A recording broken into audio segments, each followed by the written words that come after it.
For 30 years, Johnny Carson turned The Tonight Show into the most dangerous stage in television. Most guests survived it. Some even thrived on it. But every so often, someone walked out under those bright studio lights and simply fell apart. No laughs. No rhythm. Just silence stretching on until it became its own kind of spectacle. Some froze. Some overplayed their hand. One even showed up too drunk to form a sentence. These are the 10 guests whose appearances went down as the most uncomfortable, most unfunny nights in Tonight Show history, and the reasons why still say something surprising about what it actually takes to survive next to Johnny Carson. And the first name on the list was actor number 1, Charlie Collis. Charlie Collis built his career on chaos. His comedy ran on sound effects, frantic energy, and a physical style so loud and unpredictable that audiences either surrendered to it completely or recoiled within seconds. There was no middle setting. When it worked, Collis could bring a studio to its feet.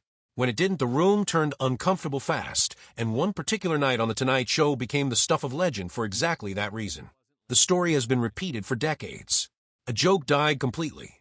Carson, ever the professional, reached for his signature bomb sound effect, the little flourish he used to acknowledge when a bit had failed.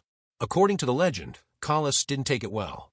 Supposedly, he shoved Carson right there on set, and Johnny responded by announcing, live, that Collis was banned from the show forever. It's a great story. It has all the ingredients of Hollywood mythology: a live confrontation, a beloved host pushed to his limit, a comedian who crossed an invisible line. The only problem is that it may not have happened the way everyone remembers it. A published correction later stated clearly that Collis never physically shoved Carson, and that Carson never announced any on-air ban. The legend, it turns out, grew far bigger than the actual event. So what really happened that night? Even now, nobody can say with total certainty. What is not in dispute is how the appearance felt to everyone watching. Collis's material wasn't landing. As the silence stretched, he got louder, more frantic, visibly working harder for laughs that simply weren't coming. Carson's body language made it obvious the bit had collapsed. Whether or not there was ever a physical altercation, the audience witnessed something rarer and more uncomfortable than a scripted joke failing. They watched a performer lose control of the room in real time. That's what actually made the appearance so unforgettable. Not the disputed shove, not the disputed ban, but the raw, visible desperation of a comedian spiraling while the cameras kept rolling. Over the years, as the story got retold and exaggerated, the myth eventually outgrew the man. But the discomfort at the center of it was real, and it's exactly the kind of moment that made Carson's stage so unpredictable. If Collis's meltdown showed what happens when a comedian pushes too hard, the next name on this list proves that sometimes a guest doesn't even need to try to bomb spectacularly, they just need to show up in the wrong condition entirely. Actor number 2, Peter O'Toole. Some Tonight Show disasters happen because a joke misfires. Peter O'Toole's happened before a single joke was even attempted. His first appearance on the show has gone down as one of the strangest, most uncomfortable segments Carson ever had to sit through. Not because O'Toole wasn't clever or charming under normal circumstances, but because on this particular night, he was clearly and thoroughly drunk. Not the charming, twinkly-eyed kind of drunk that sometimes plays well on camera. This was the full, unraveling kind. O'Toole opened his mouth, and what came out was rambling, disjointed, and largely incoherent, and yet he seemed completely convinced he was being hilarious. He talked about not flying that day, then contradicted himself moments later by describing being bounced around in a helicopter about 3 feet from the ground. He lost track of what day it was. He referenced Friday the 13th as though it explained everything and nothing at the same time. The audience did not laugh along with him. They sat in stunned, uneasy silence, unsure whether they were watching a performance or an actual breakdown. Carson, usually able to redirect any guest back onto solid footing with a well-placed line, found himself with almost nothing to work with.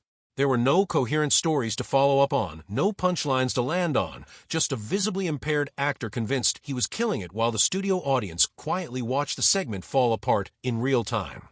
It dragged. Long pauses swallowed the room. O'Toole would trail off mid-thought, laugh at something only he understood, then pivot to another disconnected idea. At one point, he mused that the previous day had been very bizarre, seemingly grateful it wasn't happening again. A strange, almost accidental moment of self-awareness buried inside the chaos. What makes the appearance so legendary isn't that it was funny. It's that it was such a spectacular, undeniable train wreck that people couldn't look away. Decades later, Clips of that interview still circulate specifically because of how uncomfortable it is to watch. A genuinely brilliant actor completely unable to hold a conversation, and a host doing his best simply to survive the segment rather than salvage it. O'Toole's meltdown became Tonight Show folklore for its sheer strangeness. But the next guest on this list didn't need alcohol to sabotage himself. All it took was one impression that Carson personally couldn't forgive. Actor number 3, Rich Little. Rich Little built an entire career on doing other people's voices, and for years, that was exactly the appeal. Rapid-fire impressions, an uncanny ear for cadence, and a seemingly endless rotation of celebrity voices made him a reliable Tonight Show booking. But that same specialty is precisely why so many viewers eventually found him tedious rather than genuinely funny. The problem with impression-based comedy is that it depends entirely on the audience. If you instantly recognize the celebrity being mimicked, the performance lands. If the reference is even slightly dated or obscure, there's nothing else underneath to catch you. No joke structure, no punchline, just an accurate voice with no comedic payoff. That dependency made some of Little's Tonight Show sets feel less like comedy and more like a technical demonstration, impressive as a skill, but not something that consistently made people laugh. For a long stretch, none of that mattered much. Little kept getting booked, kept doing his impressions, and kept getting a warm reception simply because the technical mimicry itself was entertaining enough on its own. But that run came to an abrupt and fairly dramatic end. During one appearance, Little performed an impression of Carson himself on Carson's own show. And whatever line existed between playful and personal, Johnny apparently felt it had been crossed. Accounts differ on exactly how offended Carson truly was versus how much his team simply preferred to move on, but the outcome was unambiguous. The booking stopped. Little's long run on the show quietly ended. Underneath the specific incident, though, sat a bigger structural problem. Impression comedy has a shockingly short shelf life. Once an audience has heard all the voices in someone's arsenal, there's little reason to tune back in for more of the same routine. It's a party trick, and party tricks fade fast on a stage where audiences expect fresh material and real spontaneity, the very qualities Carson's show was built around. Little's story is a reminder that technical skill and genuine comedy aren't always the same thing, and that even a reliably entertaining guest can burn out their welcome with one poorly timed choice. Speaking of guests who burn bridges with legendary status attached to their name, the next one on this list carried a reputation so massive that almost nobody expected him to be the one who couldn't quite land. Actor number 4, Bob Hope. Bob Hope wasn't unfunny because he lacked talent, history, or comedic instincts. Few performers in American entertainment carried more credibility than he did. And yet, according to multiple accounts and retrospectives, his Tonight Show appearances consistently felt stiff, pre-packaged, and strangely lifeless, a mismatch that reportedly frustrated Carson privately more than once. The issue traced back to Hope's process. Rather than engaging in the loose, spontaneous back and forth that defined a great Carson interview, Hope would reportedly arrive at the studio with jokes already written out on index cards. He'd sit through the conversation essentially waiting for his cue to deliver the next scripted line, rather than genuinely reacting to whatever Johnny had just said. The result was strange to watch. Technically, jokes were being told. Emotionally, nothing about the exchange felt alive. Audiences gave Hope polite laughter, the kind reserved for a legend you feel obligated to respect. But it wasn't the real, spontaneous kind of laugh Carson's show typically generated. It was deference, not genuine amusement, and the difference is obvious once you know to look for it. When a guest sounds like they're reading from a script rather than actually listening to the host, the entire segment starts to feel hollow, no matter how big the name attached to it is. Carson had built his reputation and his entire show around real conversation and unscripted moments. Hope, by contrast, was working from an old-school vaudeville playbook, pre-written setups, practice timing, a formula that had made him a legend for decades in other formats. On Carson's stage, that same formula suddenly looked dated. It wasn't that Hope had lost his comedic instincts. It was that the format itself had shifted underneath him, and he never fully adjusted to it. That's exactly why Hope's name keeps surfacing in Tonight Show retrospectives as a cautionary example. Not proof that he wasn't funny, but proof that even legendary comedians can misjudge what a specific room, on a specific stage, actually needs from them. If Hope's problem was being too rehearsed, the next guest's problem was almost the opposite, and it came with one of the harshest lines Carson ever said about a guest in public. Actor number 5, Chevy Chase. Chevy Chase made his name on physical comedy and quick, sharp sarcasm, skills that translate beautifully to sketch television but don't always survive the demands of a talk show couch. The Tonight Show format rewards something very specific: warmth, easy conversational chemistry, and the ability to riff naturally without a script. When Chase's energy drifted toward prickly or defensive instead, audiences didn't read it as playful banter. They read it as genuine tension, and the laughter stopped almost immediately. Carson rarely criticized guests publicly. Whatever his private opinions were, he generally kept them to himself, protecting the professional courtesy that made his show a safe space for performers of every kind. Which is exactly why one particular line about Chase stands out so sharply from everything else Carson ever said on air. Johnny remarked that Chase couldn't ad-lib a fart after a baked bean dinner. It's a blunt, almost startlingly harsh joke, and coming from Carson, it carried real weight. The line wasn't just a punchline, it was Carson essentially confirming, in public, that Chase needed everything scripted and prepared in advance and struggled badly with the kind of spontaneous riffing that defines so many other great Tonight Show guests. Watching Chase's various appearances with that context in mind, the pattern becomes hard to miss. The moment conversations drifted off script, even slightly, his confidence would visibly crack. The charm would disappear. He'd reach for sarcasm that landed as genuinely cutting rather than funny, and the audience would go quiet in that particular way that signals real discomfort rather than anticipation. Critics and retrospectives have repeatedly pointed to these stiff, awkward stretches as some of the least successful moments in his talk show career. It's a strange contradiction, a performer capable of extraordinary physical comedy and improvisation in a controlled sketch environment who struggled badly the moment the safety net of script was removed. Chase's Tonight Show appearances remain a case study in exactly that gap. But not every guest bombed by being too tense. The next name on this list took the opposite approach entirely, turning the show into a battlefield of aggressive, uncomfortable questions aimed directly at Carson himself. Actor number 6, Charles Grodin. Charles Grodin didn't just struggle on The Tonight Show, he seemed to actively resist the entire premise of being there. Rather than playing along with the format, he'd press Carson with relentlessly earnest, oddly aggressive questions, turning what should have been a standard promotional segment into something closer to uncomfortable interrogation comedy. His book segment is a perfect example. Grodin would deadpan his way through absurd exchanges about the title of his own memoir, deflecting Carson's questions with strange, circular non-answers, insisting he had no idea why anyone would buy it, and generally treating the entire interview like a game only he understood the rules, too. It was funny to some, but it read as genuinely disrespectful to plenty of others, including, seemingly, Carson himself. Grodin didn't stop at deflecting. He turned the questions back on Carson directly, at one point asking whether Johnny actually cared about his guests or about anything beyond television at all. It's a bold thing to ask the host of the most powerful show in late night, live, in front of millions of people.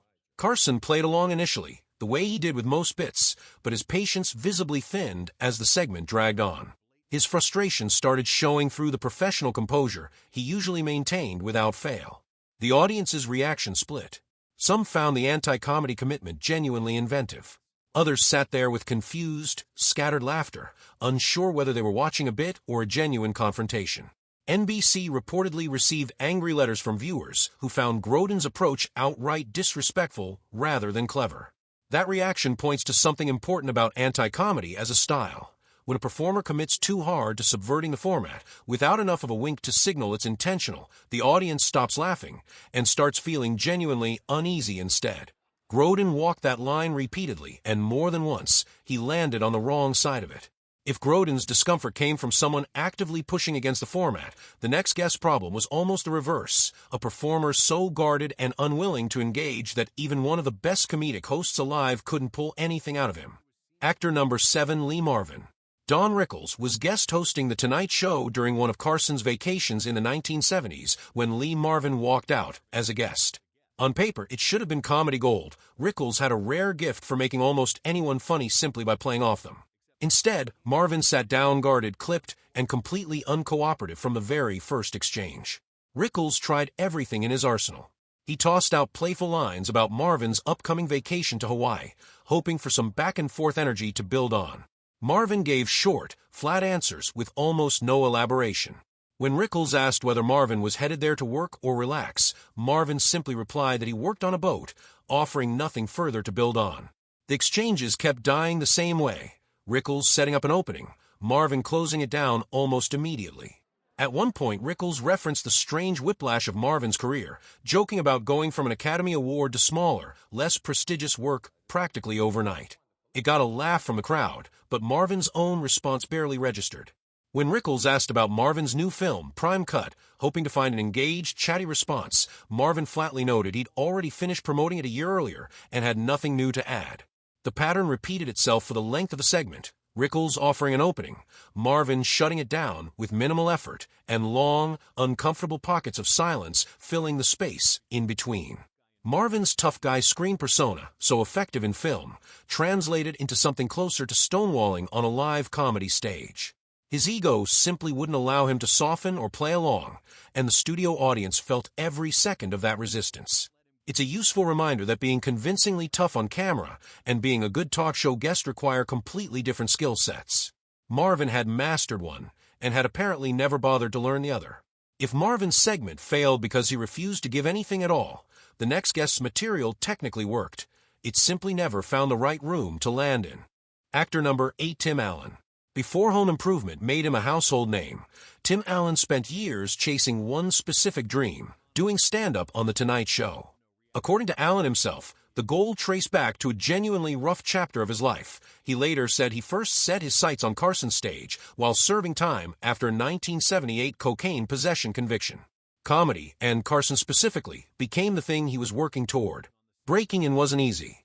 As Allen built a reputation as a touring road comic, he caught the attention of longtime Tonight Show talent coordinator Jim McCawley, who agreed to watch him audition on the condition that he perform 5 clean minutes. Allen tried to comply, cleaning up his material whenever he suspected McCawley was in the crowd, only to slip back into his edgier stand-up, including jokes McCawley later told him flatly couldn't fly on Carson's show. Eventually, McCawley leveled with him directly. It wasn't going to work. Then Allen's career took an unusual detour. Rather than landing his Tonight Show spot first the way most comics did, he was offered television roles before ever appearing on Carson's couch, eventually landing Home Improvement in 1991. The sitcom turned him into a star almost overnight, and only then did Carson's producers finally call. By the time he got the invitation, in 1992, Allen was already famous. But he insisted on being booked as a stand-up comedian, not as a sitcom star doing a promotional chat. Carson's team agreed, and Allen was told to simply go out and perform. That's when the years of build-up collided with reality. He later admitted he had no real set prepared. He walked out so unprepared that the curtain hit him in the back of the head because he hadn't stepped far enough onto his mark. What followed was, in his own words, a total bomb. Carson didn't let it slide, either. Sitting down with Allen afterward, between breaks, he reportedly told him bluntly that he hoped Allen was funnier than what the audience had just watched. It's a rare moment of Carson delivering direct, in-person criticism rather than smoothing things over for a guest. What makes the story remarkable isn't just the bombing, it's what came next. Rather than writing Allen off, Carson gave him a second chance, inviting him back the following week to perform fresh material. That time, Allen delivered, and the segment succeeded. It's one of the few bombed appearances on this list with a genuine redemption arc attached to it, a reminder that even Carson's stage occasionally offered guests a way to make up for a disastrous first impression. Not every guest on this list got a second chance, though. The next name belongs on this list for an entirely different reason, because the audience simply didn't understand what they were watching. Actor number 9, Fred Rogers. Fred Rogers wasn't a joke guy. He never had been, and he had no intention of becoming one just because he was sitting across from Johnny Carson. That's exactly why some viewers misread his 1980 Tonight Show appearance as unfunny, because Rogers refused to perform the role the format expected of him.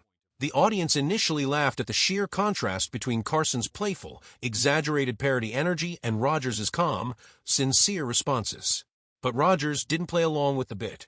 He answered every question gently and earnestly, speaking slowly and thoughtfully, as though he were talking to one single person rather than a studio full of people primed for punchlines.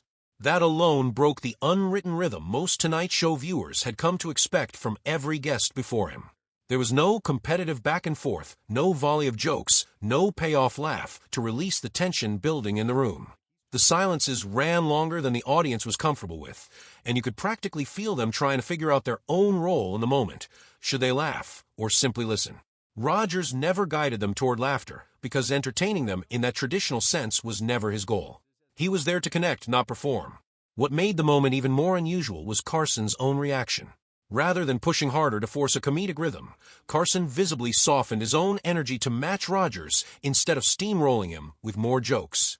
That's rare. Carson typically controlled the pace and tone of every conversation on his stage. With Rogers, he let the moment breathe, signaling without ever saying it outright that this wasn't a bit that was failing. It was something else entirely. Rogers' total sincerity also stripped away the usual layers of irony late-night comedy relies on. He said exactly what he meant, with nothing to hide behind, no sarcasm, no self-aware wink letting the audience off the hook.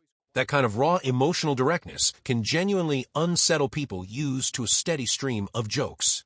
So when people call that appearance unfunny, what they're really describing is discomfort, not failure. Rogers wasn't bombing.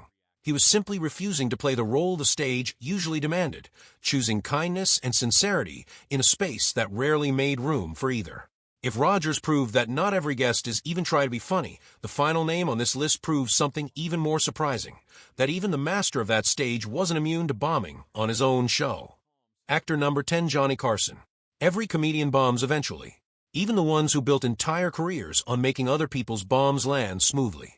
Carson was no exception, and some of the most quietly fascinating footage from his run isn't the nights everything worked, it's the nights nothing did. There are surviving monologues where punchline after punchline gets little to no reaction from the audience, and rather than pretending it isn't happening, Carson openly acknowledges the silence and works with it. In one particularly memorable stretch, when the room stays completely quiet after a joke dies, he pivots directly into physical comedy, turning the failure itself into the actual bit. Other surviving clips show entire stretches where nothing seems to be landing. Joke after joke falling flat while the audience sits politely, waiting for something, anything, to break through. What separates those moments from every other bomb on this list is Carson's response to them. He never panicked. He never got visibly defensive or worked harder and louder trying to force a laugh out of an unwilling crowd. He simply acknowledged what was happening in real time, folded it into the show, and moved forward. Sometimes that meant a self-deprecating aside. Sometimes it meant leaning into the awkward silence itself as the punchline. Either way, he treated failure as material rather than a crisis to be hidden. That's precisely why Carson's own rough nights became their own strange, beloved category of Tonight Show lore, rather than embarrassing footnotes people tried to forget. Audiences didn't lose faith in him because a joke bombed. If anything, watching him navigate failure gracefully reinforced exactly why he'd earned the trust of millions of viewers night after night for 3 decades.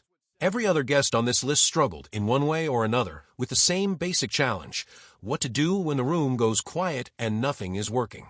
Some panicked, some got defensive, some pushed harder and made it worse. Carson's gift wasn't that he never bombed. Plenty of nights he did. His gift was knowing exactly what to do the moment it happened, and turning even his own worst moments into something the audience remembered fondly. That, in the end, is what separated him from every single name on this list.